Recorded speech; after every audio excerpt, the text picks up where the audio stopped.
Teman-teman sekalian yang dimuliakan Allah Subhanahu wa taala, ziarah itu artinya kunjungan. Ziarah. Jadi saya menziarahi antum, berarti saya mengunjungi antum. Mau kemana Ustaz Adi? Mau ziarah. Mana? Ke Pak Lutfi. Pak Lutfi di mana? Di Lampung. Kan Pak Lutfi masih hidup. Ziarah itu bukan mengunjungi orang yang wafat saja. Ziarah itu bisa diartikan mengunjungi orang yang masih hidup. Bisa. Jadi ziarah artinya kunjungan. Kunjungan. Baik ya? Nah sekarang, bolehkah kita mengunjungi orang yang sudah wafat? Boleh. Apa yang dikunjunginya? Kuburnya. Makanya ada istilah ziarah kubur. Mengunjungi orang yang wafat dalam kuburnya. Apa yang dilakukan? Mendoakan mereka. Jadi Nabi bahkan mengatakan, silakan. Lihat-lihat. Kuntu nahaitukum an ziyaratil kuburi fal'ana fazuruha. Itu dalilnya. Dulu saya pernah larang Anda untuk ziarah kubur. Dulu itu saat iman lemah. Ada kebiasaan di jahiliyah, kalau ada orang meninggal, itu mereka meratap-ratap untuk menunjukkan bahwa orang ini orang baik. Diratap, ada yang rubuk-rubuk rambut, ada yang mukul-mukul begini. Bahkan nanti gini, saking populernya kesan itu dianggap orang baik, sampai ada jasa penyewaan orang nangis. Jasa nyewa orang nangis. Jadi kalau ada dikenal orang buruk misalnya, disewa nih berapa orang rombongan untuk nangis saja, nangis terus meratap-ratap. Ada itu zaman jahiliyah. Jadi begitu ada kebiasaan seperti itu, jadilah kultur di masyarakat. Biasanya budaya itu muncul karena biasa. Biasa itu dari kebiasaan. Kebiasaan begitu jadi tradisi nantinya. Maka ketika ada tradisi itu kuat di masyarakat, iman mulai lemah. Di awal-awal iman masih lemah maksud saya. Karena masih lemah, belum ada penguatan tauhid yang kuat, muncul kebiasaan itu, maka dilarang oleh Nabi sallallahu alaihi wasallam untuk sementara waktu ziarah kubur. Larangan datang. Kenapa dilarang? Bukan gak boleh ziarah. Bukan gak boleh ziarah. Larangannya karena dikhawatirkan ketika ada yang meninggal, tradisi tadi lebih kuat daripada awal-awal keislaman, muncullah seperti itu. Sehingga maaf, iman yang seharusnya muncul teman-teman sekalian, itu terhenti, terbatasi oleh nilai-nilai tradisi yang tadi. Maka setelah imannya kuat, paham bisa membedakan, mana doa, mana diskusi, mana ceramah, mana ngobrol, kan? Mana kemudian teman-teman sekalian bisa mendoakan dengan baik, mana yang bisa meningkatkan iman, mana yang bisa mengurangi iman. Dari situlah kemudian, ini yang paling menarik, muncullah sabda Nabi, kuntu nahaitukum an ziyaratil kuburi. Dulu saya larang kalian ziarah kubur karena dikhawatirkan kalian meratap, minta-minta pada yang tidak baik. Fal'ana fazuruha. Sekarang ziarahi. Di ziarah kubur itu hukumnya boleh. Sekarang antum katakan, saya ingin ziarah Wali Songo. Boleh.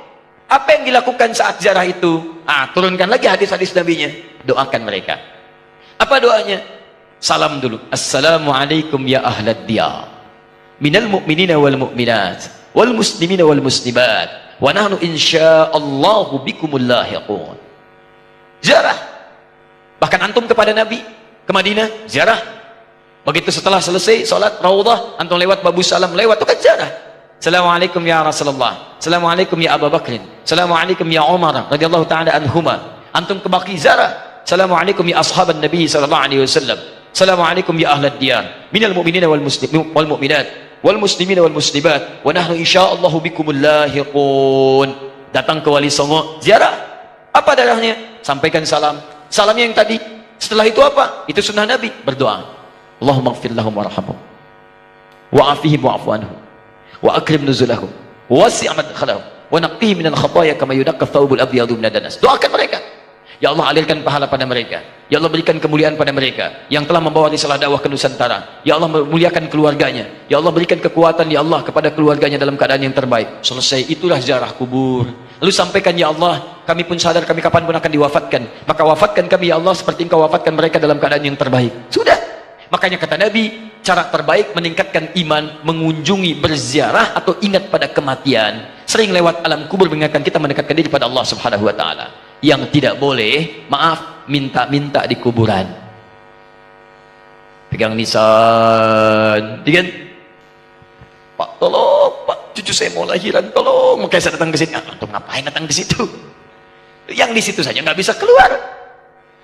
Antum itu yang di situ. Itu yang tidak tepat. Jadi yang dilarang itu minta-minta pada yang tidak dibenarkan. Kalau zarahnya nggak ada masalah. Lalu bagaimana kemudian menyikapi yang seperti ini? Antum bikin zarah. Cari ustadz yang bagus. Datang kemudian, di situlah diadakan taklim. Terangkat. Ini loh risalahnya. Saya pernah itu. Ya, tur jejak Islam di Nusantara. Bukan Islam Nusantara, jejak Islam di Nusantara. Beda antara Islam Nusantara dengan jejak Islam di Nusantara. Kami susuri Pak sampai ke Aceh Pak. Aceh, dari Aceh. Kami kunjungi makam Syekh Abdul Rauf As-Singkili.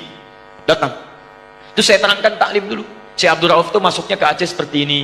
Kemudian menyampaikan begini, risalah Islamnya begini. Setelah itu kita datang, mana buktinya beliau ada, kita kunjungi. Sampai ke tempat makamnya, dari hanya kuburannya. Masuk ke situ kita berdoa, saya pimpin doanya. Begini cara berdoanya, sampaikan begini, begini, begini. Sudah, ayo kita pulang. Saya sampai ke Lasem, untuk menelusuri jejak Islam di Nusantara, ke arah wilayah Jawa Tengah sampai ke Jawa Timur.